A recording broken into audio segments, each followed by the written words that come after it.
In the shadow of the collapse, one faith rose from the ashes, the Luddic Church.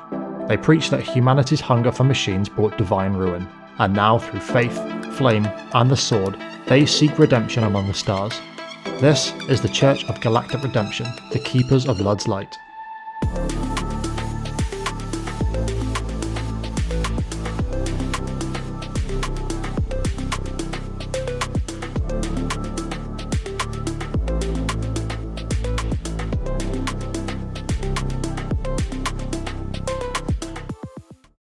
In the centuries after the collapse of humanity's golden age, when the sprawling gate network shut down and the domain fractured, all that was certain was suffering and ruin.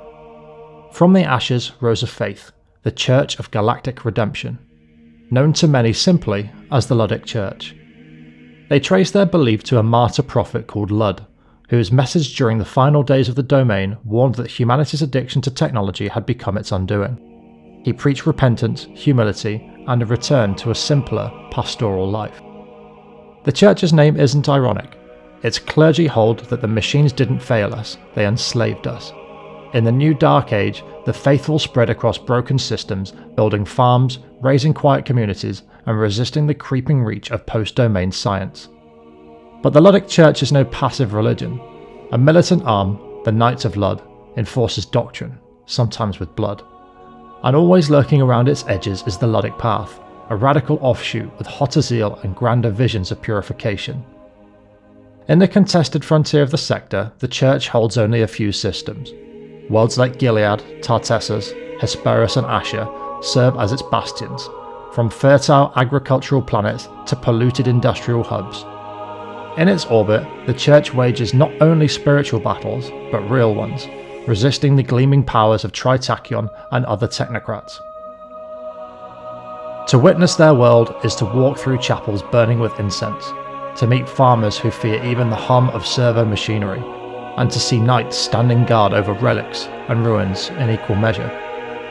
In the quiet hymns and trumpet of autos, you sense a tension, a hope for redemption, and a dread of what happens when faith becomes law. This is Luddism in the sector, a faith born of collapse, defined by contradiction, and ever poised on the edge of zealotry or salvation.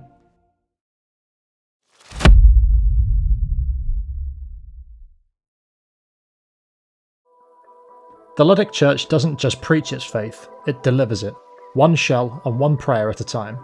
Let's take a quick look at the ships that carry the Church's holy fire across the sector. First, the Gremlin, a scavenged, temperamental little strike craft, a favourite of novice pilots and desperate believers. It's fast, it's erratic, and often suicidal. A perfect metaphor for early zeal. Armed with unpredictable phase tech, it's more of a nuisance than a weapon, but in the right hands it can harass and distract much larger targets. Next, the Hound, the Luddic Church variant. A rugged civilian frame turned into a holy warhound. It trades shields for raw speed and a prayer to Ludd. With a ballistic hardpoint and decent cargo space, it's often the Church's first answer to pirates, or heretics. Simple, reliable, and sometimes dangerous. Next, the Lasher, the Luddic Church variant. It follows the same creed as the Hound, straightforward, relentless, and cheap to maintain. It's the backbone of many Church patrols, and overwhelms its prey with oppressive ballistic fire. Finally, there's the Vanguard, the shielded spear of the Church's Vanguard fleets. Designed to close distance and punish the faithless, it's heavily armoured and thrives in chaotic brawls. It doesn't survive because it's fast, it survives because it refuses to die. Now to the destroyers. First off, the Manticore. Half destroyer, half gun platform, a mix of old domain engineering and Luddic grit. With a spinal ballistic cannon and missile mounts, it's the Church's answer to heavier warships, delivering divine retribution from a distance. Next, the Condor. A humble carrier retrofitted to serve the faith. It can deploy 2 wings of fighters and make use of its fast missile racks to suppress its enemies, all while hoping the engines hold together. Now, onto the cruisers. And first, we meet the Eradicator, a holy relic of pure aggression, bristling with guns and accelerated ammo feeder to support them. This heavily armoured assault cruiser is a perfect instrument of divine wrath. Next, the Mora. The Mora embodies the Church's philosophy perfectly, stubborn, enduring, and merciless. a converted battle carrier that shrugs off punishment while launching wave after wave of fighters. You can burn it, you can blast it, or curse it, the Mora just keeps coming. And now, the capitals. First off, the Retribution.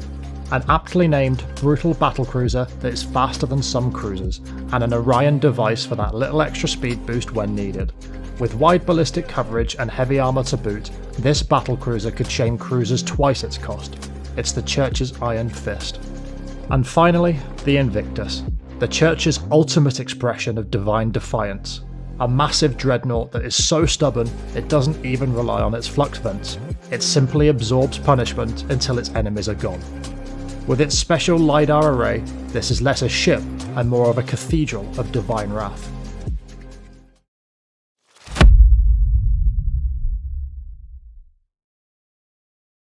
Hi everyone, here is our Luddic Church weapons tier list.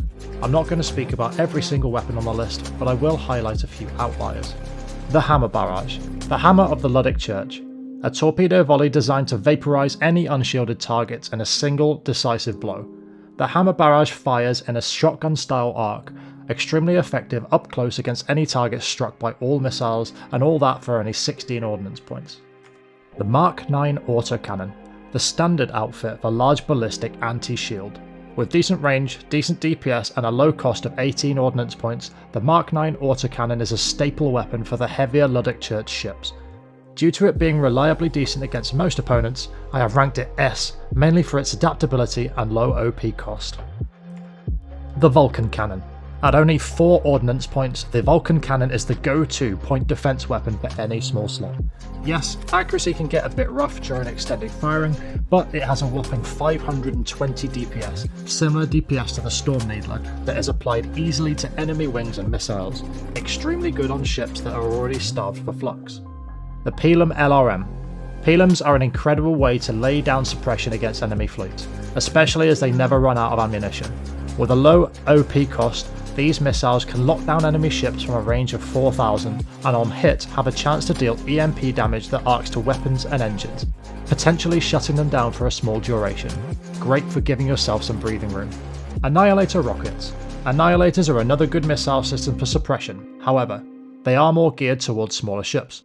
With either 50 rockets or 100 rockets as a base in the small or medium versions respectively, they can lay down great pressure on the battlefield and provide a great way to break the hostile target's armour relatively quickly. The Hellbore Cannon, an armour obliterator. For only 16 ordnance points you get a solid, fairly flux efficient weapon that can decimate hull and armour at long range. It also makes a lovely sound. Not much more I can say on this one. The Hurricane Merv. A large missile launcher designed to fire a guided missile that splits into multiple warheads when close to enemies. This thing is a finisher-only missile that sucks against shields, but excels versus armour and hull. It's in B tier though, as 25 ordnance points seems a little bit high for my taste. The Thumper. Stores 60 rounds base and fires in bursts of 20, the Thumper is highly effective at shredding armour and hull from enemy ships, and sits as one of the highest DPS weapons in vanilla Starsector. It is incredibly flux efficient and quick to assassinate its targets, if it manages to kill in the first 60 shots. Otherwise, you'll see yourself waiting 12 seconds to fully reload from 0 to 60 shots and go again. You can fire again when you have 20 shots, but it will not be as effective. The Light and Heavy Mortar. These are both in C tier as they suffer the same issue. Low DPS output, only versus armour with extremely bad accuracy. Their only saving grace is that they are low OP to fit to any ship and extremely low flux to use. Not a bad way to fill up some slots if you have low remaining OP and need anti-armour weaponry. And finally, the Light Machine Gun and Autocannon. Low OP to use but are outclassed by their dual counterparts in every way. Okay to fill those last few ordnance points, but don't expect anything special from these D tier weapons.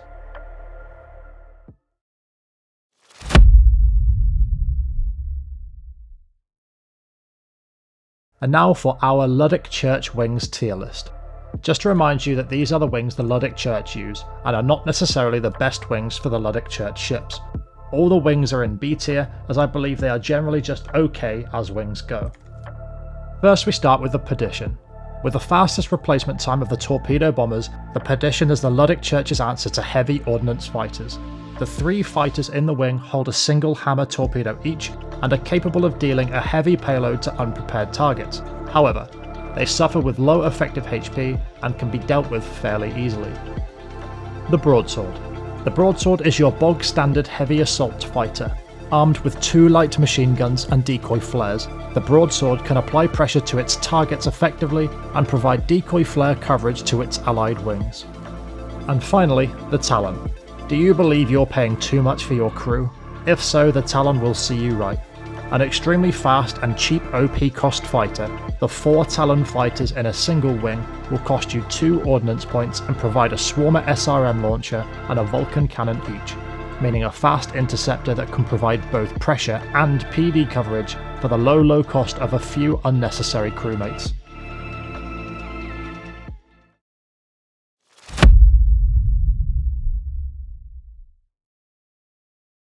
When you peel back the layers of faith, fire and fury, what truly lies at the heart of the Luddic Church? To most of the sector, they are zealots, an ancient order clinging to the fading light of a long-dead prophet. But behind the sermons and the green banners, the truth is far more complicated, and far more human. Centuries ago, when the Domain's machines began to rule every corner of human life, one man, Ludd, saw the end coming. He spoke of humility, of turning away from the cold perfection of the machine. Some say he foresaw the collapse itself, the day the gates fell and the sector was cast into darkness. But in that darkness, the church found purpose. They declared the collapse not as tragedy, but as revelation. The sins of humanity punished, the broken sector reborn in divine struggle. Every burned data core, every smashed AI, a step closer to Ludd's redemption.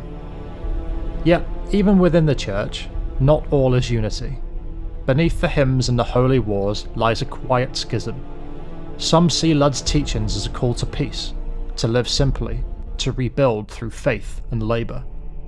Others wield his words as a weapon, spreading flame and fear in his name. And then there are the whispered tales of relics sealed deep within cathedral ships, of forbidden pre-collapse archives, proof that the church may rely on the very technologies it claims to abhor. Some say that their highest priests commune with ancient AIs, calling them angels to mask the heresy.